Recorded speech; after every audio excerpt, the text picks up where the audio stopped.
Baghdad کے ایک قدیم بازار میں، جہاں دن کے وقت خریداروں کی چہل پہل ہوتی اور رات کے وقت مشعلوہے کی روشنی میں خاموشی چھا جاتی، وہیں ایک ایماندار سوداگر شیخ عبد الرحمن کی دکان تھی۔ شیخ عبد الرحمن ایمانداری اور دیانتداری کے لیے مشہور تھا۔ وہ ہمیشہ سچ بولتا اور کسی کا حق نہیں مارتا تھا۔ اسی وجہ سے لوگ اپنی امانتیں بھی اس کے پاس رکھواتے تھے، کوئی سونے کے سکے، کوئی قیمتی جواہرات، تو کوئی ضروری دستاویزات۔ ایک دن دھوپ کے وقت جب بازار میں شور غل مچا ہوا تھا، ایک اجنبی تاجر اس کی دکان پر آیا۔ وہ لمبا قد، سنہری رنگت اور نفیس لباس پہنے ہوئے تھا۔ اس کے ساتھ ایک بڑا چمڑے کا تھیلا تھا۔ السلام علیکم شیخ، اجنبی نے کہا۔ وعلیکم السلام محترم، فرمائیے میں آپ کی کیا خدمت کر سکتا ہوں؟ شیخ عبد الرحمن نے مسکرا کر کہا۔ اجنبی نے ادھر الفا دیر دیکھا، جیسے کسی سے بچنا چاہتا ہو، پھر آہستہ آواز میں بولا، شیخ، میں ایک طویل سفر پر جا رہا ہوں اور میں اپنی سب سے قیمتی چیز آپ کے پاس امانت رکھوانا چاہتا ہوں۔ شیخ عبد الرحمن نے حیرانی سے پوچھا، یہ کیا چیز ہے؟ اجنبی نے چمڑے کا تھیلا کھولا اور سب کی آنکھیں حیرت سے کھلی کی کھلی رہ گئیں۔ تھیلے میں خالص سونے کی اینٹیں، قیمتی ہیرے اور زمرد کے نگینے بھرے تھے۔ شیخ عبد الرحمن نے آنکھیں سکیڑ کر اس تاجر کی طرف دیکھا اور کہا، بھائی، اتنی قیمتی چیز میرے پاس کیوں رکھوانا چاہتے ہو؟ بغداد میں بڑے خزانے والے لوگ ہیں، تم ان کے پاس بھی جا سکتے ہو۔ اجنبی مسکرایا اور بولا، میں نے سنا ہے کہ تم بغداد کے سب سے دیانتدار سوداگر ہو، تمہاری زبان اور امانت داری پر لوگ بھروسہ کرتے ہیں، اسی لیے میں یہ خزانہ تمہارے پاس رکھنا چاہتا ہوں۔ شیخ عبد الرحمن نے چند لمحے سوچا، پھر سر جھکا کر بولا، ٹھیک ہے، میں اسے حفاظت سے رکھوں گا، مگر یاد رکھو، امانت میں خیانت کرنا میرے لیے دنیا اور آخرت دونوں میں خسارے کا سبب ہوگا۔ مجھے تم پر پورا بھروسہ ہے شیخ، اجنبی نے کہا، اور شیخ عبد الرحمن کو خزانے والا تھیلا دے کر رخصت ہو گیا۔ رات کا وقت تھا، بغداد کی گلیاں خاموش تھیں، بازار کے دکاندار اپنے اپنے گھروں کو جا چکے تھے۔ شیخ عبد الرحمن دکان بند کرنے سے پہلے آخری بار اس قیمتی امانت کو دیکھ رہا تھا جو اس کے سپرد کی گئی تھی۔ سونے کے چمکتے سکے، زمرد کے نایاب نگینے اور قیمتی ہیرے اس تھیلے میں محفوظ تھے۔ اللہ کی قسم، یہ کتنی بڑی ذمہ داری ہے! اگر میں چاہوں تو ایک رات میں امیر ہو سکتا ہوں، مگر یہ میرے رب کا امتحان ہے۔ اس نے دل میں سوچا اور تھیلا ایک مضبوط لوہے کے صندوق میں رکھ دیا۔ اگلی صبح جیسے ہی سورج بغداد کی فصیلوں کے پیچھے سے نکلا، شیخ عبد الرحمن دکان کھول چکا تھا۔ اس کے گاہک روزانہ کی طرح آ رہے تھے، مگر آج اس کے دل میں ایک عجیب سا بوجھ تھا۔ ہر آنے والا چہرہ اسے یوں لگ رہا تھا جیسے وہ امانت کا سوال کرنے آیا ہو۔ دن گزرتے گئے، مگر وہ اجنبی تاجر واپس نہ آیا۔ ہفتے مہینوں میں بدلے اور مہینے سالوں میں۔ بغداد کے بازار میں نئی دکانیں کھل گئیں، نئے تاجر آ گئے، کچھ پرانے سوداگر رخصت ہو گئے، مگر وہ اجنبی تاجر نہ لوٹا۔ کہیں ایسا تو نہیں کہ وہ سفر میں مارا گیا ہو، یا پھر اس نے مجھے آزمایا تھا؟ شیخ عبد الرحمن اکثر راتوں کو یہی سوچ کر جاگتا رہتا۔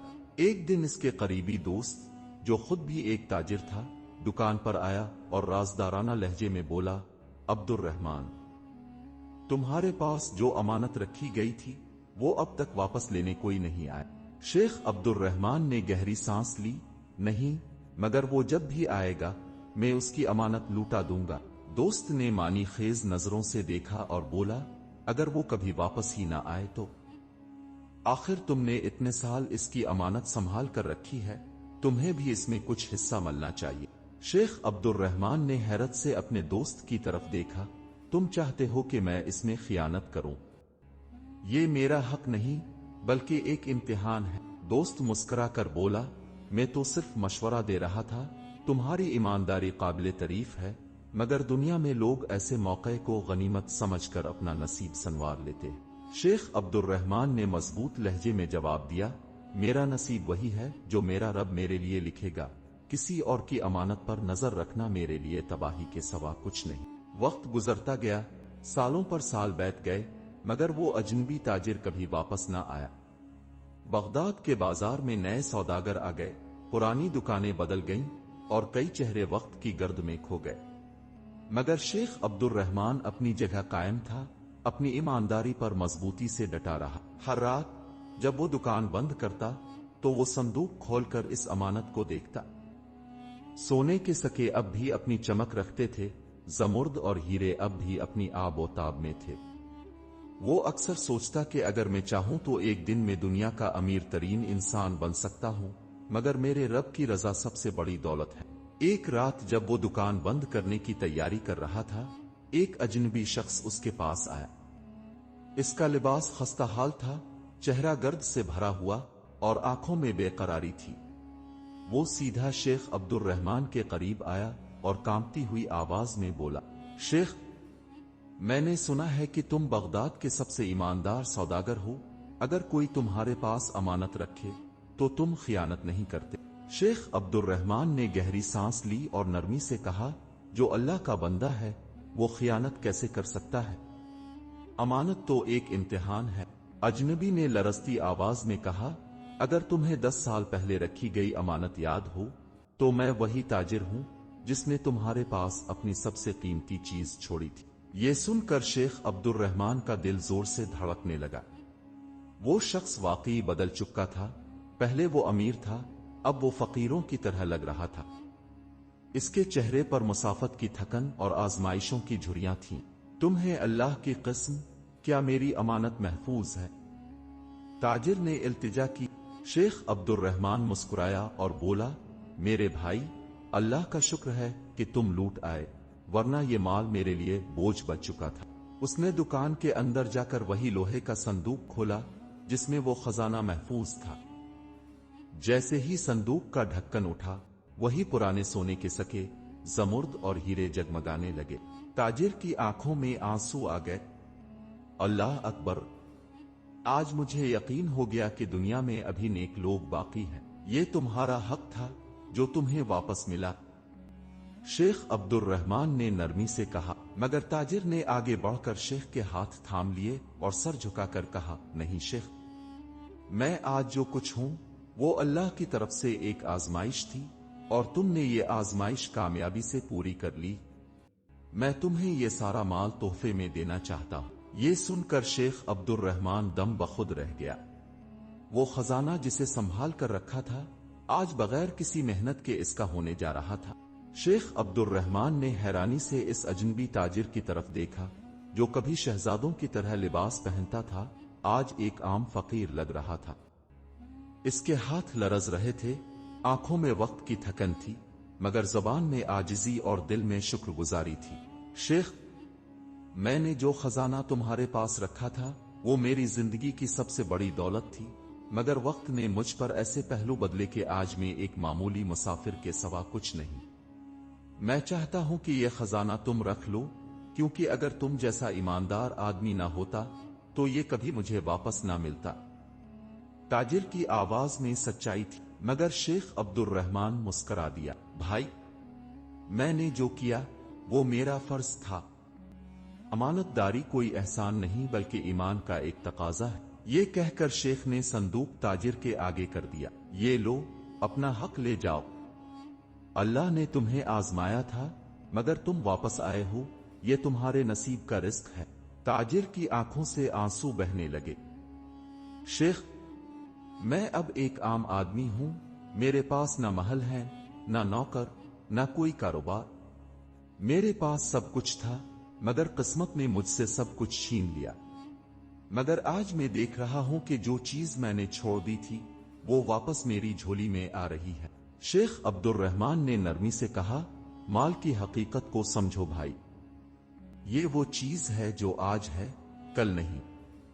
انسان کی اصل دولت اس کا ایمان، اس کی سچائی اور اس کی عزت ہے۔ پھر میں اس مال کا کیا کروں؟ تاجر نے بے بسی سے پوچھا۔